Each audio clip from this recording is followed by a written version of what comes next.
கிறிஸ்துவில் பிரியமானவர்களே, ஆண்டவராகிய இயேசு கிறிஸ்துவின் நாமத்தில் உங்களை வாழ்த்துகிறேன். லூக்கா 14:11 தன்னைத்தான் தாழ்த்துகிறவன் உயர்த்தப்படுவான். இந்த தாழ்மையான வாழ்க்கை ஒரு தலை சிறந்த வாழ்க்கை. தாழ்மையோடு வாழ கற்றுக்கொண்டவர்கள் அந்த உயர்வான வாழ்க்கையை பெற்றுக்கொள்ள தகுதியுள்ளவர்கள். தாழ்மையாய் தோன்றுவது அப்படின்றது வேற, தாழ்மையாய் இருப்பது அப்படின்றது வேற. தாழ்மையாய் பேசுவது அப்படின்றது வேற, தாழ்மை உணர்வுடன் வாழ்கிறது வேற. சிலருடைய தோற்றம், பேச்சு, செயல் எல்லாத்தையும் நீங்கள் பார்த்தீங்கன்னா தாழ்மையை பிரதிபலிக்கும். ஆனால் அவங்க ஆவியில் ஒரு பெருமை கலந்திருக்கும். அவங்க வார்த்தைகள் அதை காட்டி கொடுத்துரும். ஒருத்தங்க தன்னுடைய தாழ்மையை பற்றி அதிகமாக பேசினாங்கன்னா அந்த தாழ்மையின் மூலம் பெருமையை தேடுகிறார்கள் அப்படின்னு தான் அர்த்தம்.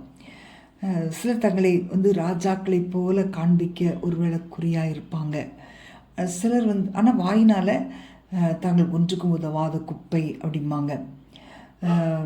சிலர் ஜெப வேளையில், ஆராதனை வேளையில் தங்களை எதற்குமே தகுதியற்றவர்கள் அப்படின்னு சொல்லுவாங்க. ஆனால் யாராவது அவங்கள ஏதாவது பாராட்ட தவறிட்டாங்கன்னு வச்சுக்கோங்களேன், அதை தாங்கிக்கிடவே மாட்டாங்க. இது ஒரு மாய்மாலமான தாழ்மை.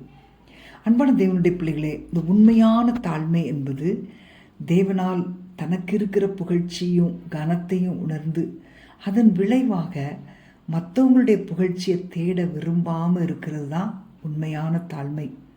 ஆண்டவருடைய மகிமையை ஏசாயா தீர்க்கதரிசி கண்டபோது தன்னை அவன் உண்மையிலேயே தாழ்மை நிலையில் உள்ள ஒருவனாக கண்டான். ஆகவே தேவன் அவனை உயர்த்தினார்.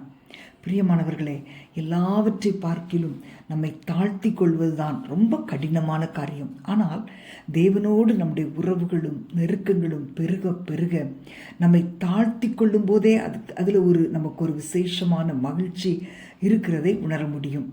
அதன் விளைவாக மனிதர்களுக்கு முன்பாக கூட நம்ம தாழ்ந்து போக தயங்கவே மாட்டோம். ஸோ நம்முடைய வாழ்க்கையிலே நம்மை தாழ்த்தி ஆண்டவருடைய ஆசீர்வாதங்களை பெற்றுக்கொள்வோமா? அன்பின் ஆண்டவரே, துதிக்கிறோம் அப்பா.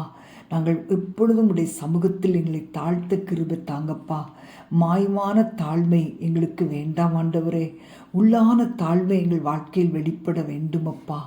உங்கள் பார்வையில் நாங்கள் தாழ்மை உள்ளவர்களாய் நடந்து உங்கள் புகழ்ச்சியும் கனத்தையும் பெற்றுக்கொள்ள எங்களுக்கு உதவி செய்வீராக. எங்களையே உயர்த்தாதபடி உம்முடைய பலத்த கரத்துக்குள் அடங்கியிருக்க எங்களுக்கு கிருபை தாங்க. இயேசுவின் நாமத்தில் பிதாவே, ஆமேன், ஆமேன்.